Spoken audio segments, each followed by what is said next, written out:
কুত্তার বাচ্চা একটা দুইটা জবা কইরা তোমার সামনে এনে তরকারি বানাইয়া দিলাম। বন্ধু লাভ দিয়ে দাঁড়ায়, হ্যাঁ কত বড় সাহস, আমার কুত্তার গোশত খাওয়াইছ? এই হুজুর এত বড় সাহস কোথায় পাইছ?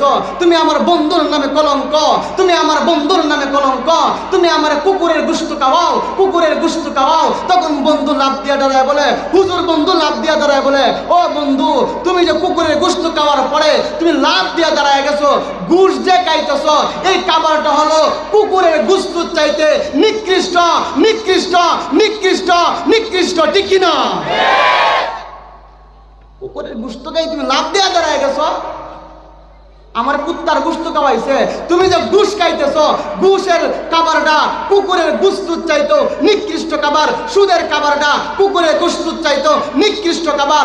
মুসলমান কখনো নিকৃষ্ট খাবার গ্রহণ করবে না, মুসলমান কখনো সুদখোরের সঙ্গে গ্রহণ করবে না। সুদ খাওয়া হালাল না হারাম?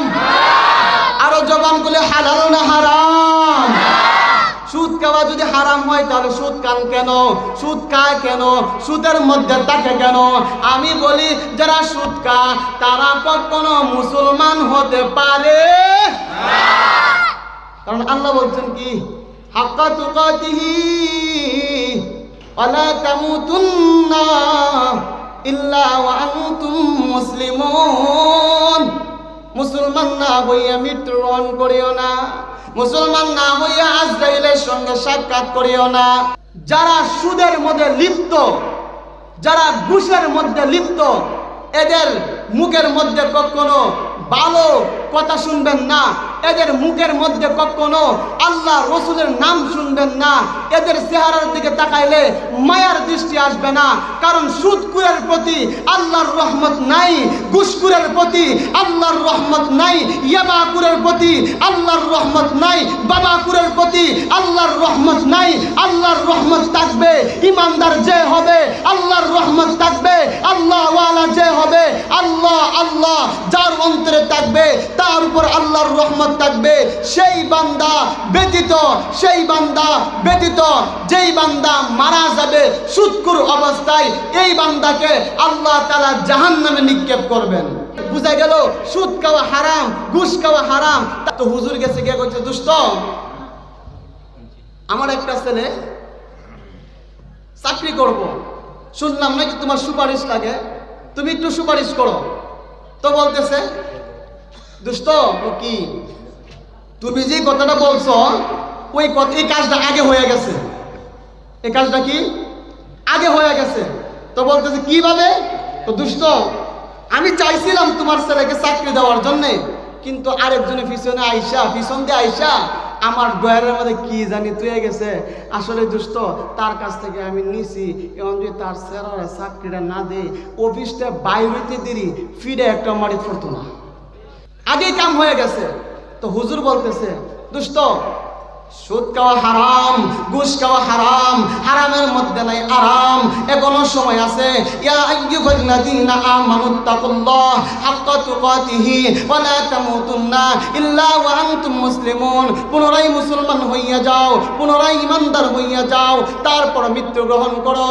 দোস্ত এবার লাভ দিয়ে দাঁড়ায় বলে, ও দোস্ত জানি সুদ খাওয়া হারাম, জানি ঘুষ খাওয়া হারাম, আমি কিতা করুম?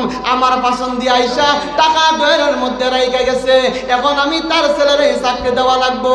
দুষ্টরে আমি তোমার ছেলেরে চাকরি দিতে পারতাম না, এখন আমার চাকরির দরকার নাই।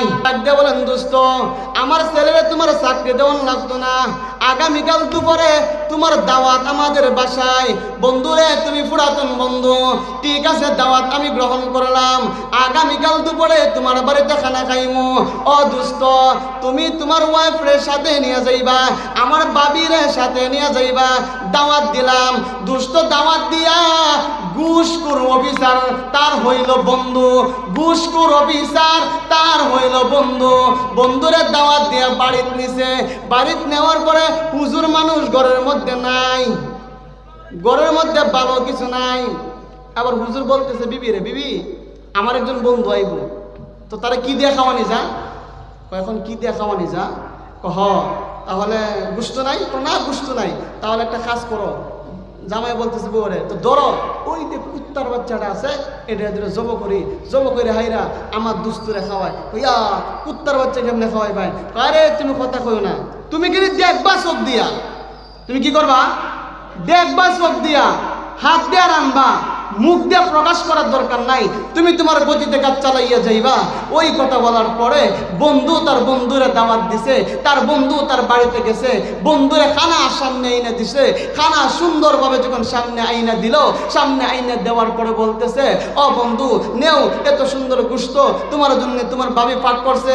সে খাইতেছে আর বলতেছে আলহামদুলিল্লাহ খুব স্বাদ লাগতেছে, আলহামদুলিল্লাহ খুব স্বাদ লাগতেছে। হঠাৎ করে খানি শেষ হয়ে গেল। খানি শেষ হওয়ার পরে বলতেছে, ও বন্ধু তরকারিটা কেমন হইল? আলহামদুলিল্লাহ, অসাধারণ, অসাধারণ। আমার পেটের মধ্যে আর জায়গা নাই, যদি জায়গা থাকতো আমি আরো কিছু খাবার খাইতাম। তখন বন্ধু বলতেছে, ও বন্ধু তরকারিটা যে গুস্তটা যে তরকারি বানাইলাম, ওই গুস্তটা কিসের তুমি জিজ্ঞাসা করবা না? হ্যাঁ ঠিকই তো আছে, আমি এত সুন্দর যে গুস্তর তরকারি খাইলাম, গুস্তটা কিসে? গুস্তটা কে? বন্ধু তোমার দাওয়াত দিয়েছি, দাওয়াত দিলাইছি, তোমার দাওয়াত দেওয়ার পরে আইসা দেখি ঘরের মধ্যে কিচ্ছু নাই। এখন কিতা করাম বন্ধু? কুত্তার বাচ্চা একটা দুইটা জবা কইরা তোমার সামনে এনে তরকারি বানাইয়া দিলাম।